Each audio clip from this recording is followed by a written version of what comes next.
Kejadian ini terjadi pada tahun 2019.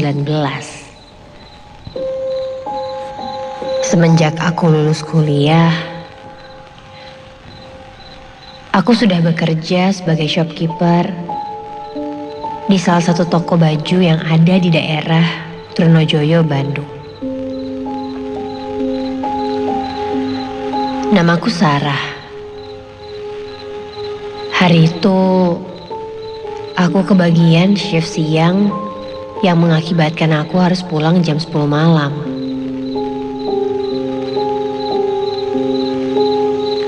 Untuk pekerjaanku sendiri, biasanya aku mendapat 2 shift yang berbeda.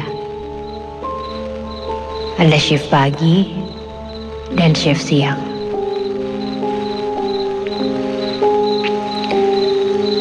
Ketika shift pagi, biasanya aku membawa kendaraan sendiri. Namun, ketika shift siang, biasanya aku tidak membawa kendaraan. Karena pasti pulangnya larut malam. Dan aku memutuskan untuk naik kendaraan umum saja. Biasanya, aku selalu memesan ojek online untuk pulang. Namun, mungkin karena Bandung baru saja diguyur hujan yang cukup deras, malam itu ketika aku berusaha memesan ojek online, sama sekali tidak ada driver yang merespon. Ya, pikirku mungkin karena sudah terlalu malam dan sedang sepi saja. Akhirnya, mau tidak mau, aku harus mencari kendaraan umum lain. Dan untungnya, malam itu masih ada angkot yang beroperasi.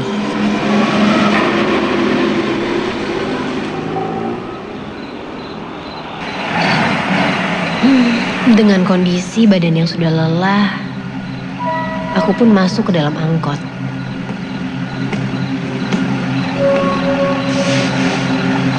Saat itu, kondisi angkot memanglah sepi. Hanya ada 2 penumpang saja termasuk aku.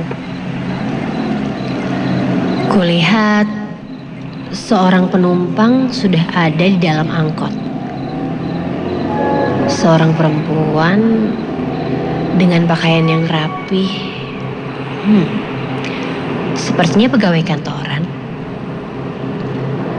Dari penampilannya sih, dia mungkin baru pulang kerja. Kulihat jalanan malam itu sudah cukup sepi. Hanya beberapa kendaraan saja yang melintas di jalan yang kulalui.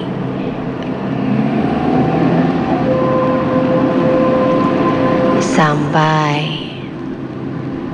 tak terasa ketika sudah lumayan lama, aku sampai di perempatan jalan dekat rumahku.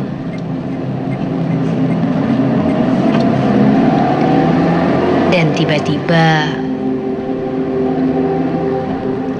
terfikir olehku untuk turun di perempatan ini. Niatku untuk motong jalan lewat salah satu gang yang ada di sana. Karena jika harus turun di depan rumah, angkot ini harus muter lagi. Kiri-kiri, di sini aja Mang, di kiri aja.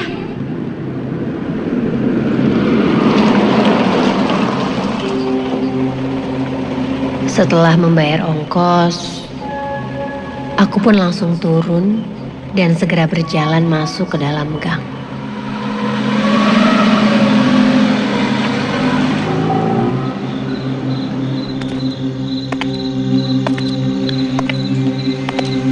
Ketika berjalan lewat gang itu, yang kulewati hanya rumah-rumah padat penduduk.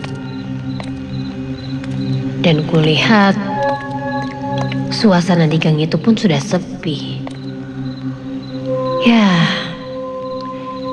bisa dibilang sudah cukup lama juga aku tidak melewati jalan ini.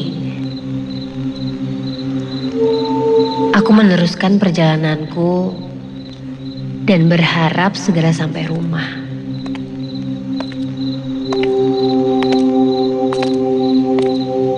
Sampai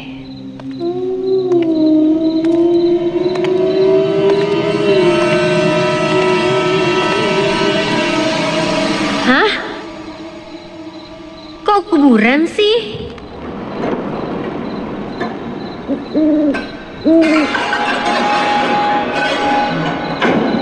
Saat itu, aku malah nyasar ke kuburan dekat rumahku. Lah, kok kesini sih? Perasaan tadi bener deh jalannya. Aku pun mulai agak takut untuk melewati daerah pemakaman ini. Jam sudah menunjukkan hampir jam 11 malam. Namun, karena sudah tanggung, aku pun dengan langkah agak cepat terpaksa lewat sana. Ya udah deh, keluar kuburan ini kan langsung depan rumah. Aku pun berjalan cepat di antara kuburan-kuburan yang berjejer. Sepanjang jalan dan di kiri kananku itu, suasana di sana memang sangat sepi. Jantungku berdegup kencang. Sampai ketika aku sudah berjalan di tengah pemakaman, aku mencium bau bunga melati. Ya, bau bunga melati yang sangat menyengat.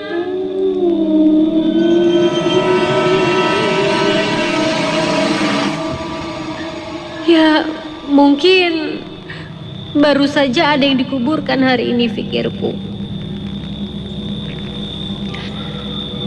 Tanpa pikir panjang dan berinisiatif menghiraukan bau itu, aku langsung mempercepat langkahku.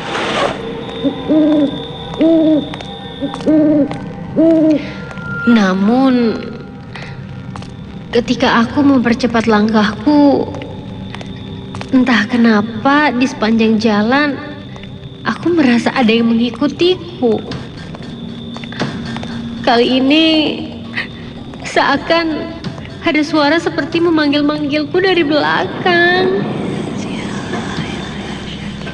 Awalnya aku enggan untuk melirik ke arah belakang. Tapi karena rasa penasaran, akhirnya aku pun memberanikan diri untuk menengok ke arah belakang. Dan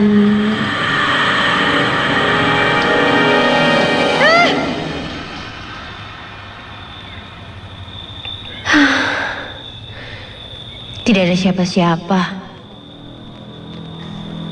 Yang kulihat hanyalah jalanan lurus kosong dan gelap. Tak ada seorang pun yang kulihat. Kulanjutkan langkahku kembali sambil berdoa dalam hati. Dan mengikuti arah jalan sampai menuju keluar dari pemakaman ini. Perlahan kulihat, aku sudah mulai bisa melihat cahaya-cahaya lampu dari rumah warga. Aku pun sedikit lega. Karena akhirnya tak terasa sebentar lagi aku akan keluar dari pemakaman ini. Namun, ketika aku melewati salah satu pohon besar yang ada di sana, lagi-lagi aku mendengar seperti adik memanggilku. Dan ketika kulihat, itu kan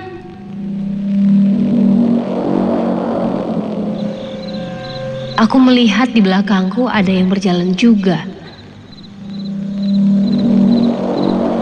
Ketika kulihat, ternyata itu seperti perempuan yang tadi kulihat di dalam angkot. Ternyata dia mengikutiku. Aku pun langsung kaget karena takutnya dia mengikutiku karena ada maksud jahat. Aku mempercepat langkahku. Dan kurasakan dia pun sama. Dan terus mengikutiku dengan langkah yang cukup cepat juga. Sampai... Aduh! Kakiku tersandung batu dan aku pun sedikit terjatuh. Au. Dan ketika kulihat, perempuan yang tadi mengikutiku sudah tidak ada.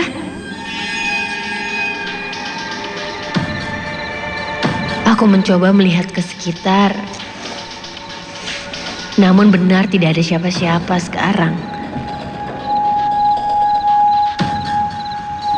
Sampai kurasakan seperti ada yang menetes dari atas kepalaku. Kukira itu air hujan. Dan ketika kulihat ke arah atas, astaga! Aku tersontak kaget ketika aku melihat sesosok putih yang tiba-tiba saja berada di atas dahan pohon.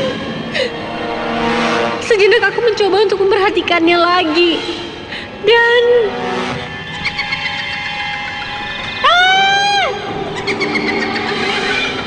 sosok itu tiba-tiba saja terbang turun menuju arahku. Ketakutan ini mendadak menjadi nyata ketika sosok itu kini benar-benar turun ke bawah pohon. Dengan muka yang menyeramkan dan melihat tajam ke arahku. Refleks aku langsung bangun dan langsung berlari dengan kaki yang lemas. Dan sesekali menengok ke belakang. Dan ternyata sosok perempuan itu terus mengikutiku. Aku takut. Dan aku pun panik. Aku berteriak ketakutan. Aku pun terus berlari meninggalkan sosok itu. Sosok itu pun akhirnya menghilang.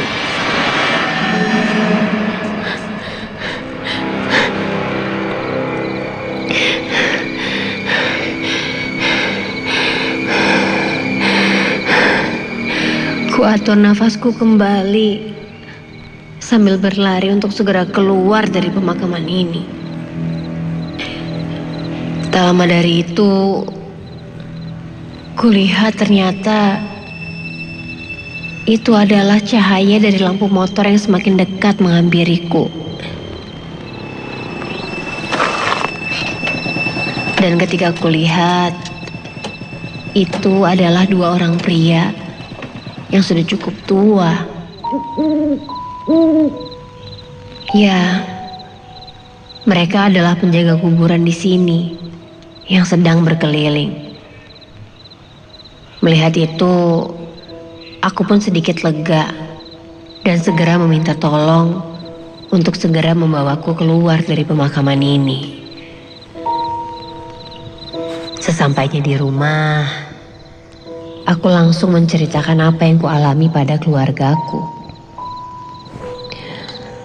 Keluargaku hanya berusaha untuk menenangkanku karena aku terlihat masih panik. Dan malam itu memang menjadi mimpi yang sangat buruk untukku. Karena ternyata apa yang aku lihat di dalam angkot itu ternyata bukanlah manusia, melainkan sosok dari dimensi lain yang ternyata mengikutiku dan menampakkan wujud yang sebenarnya.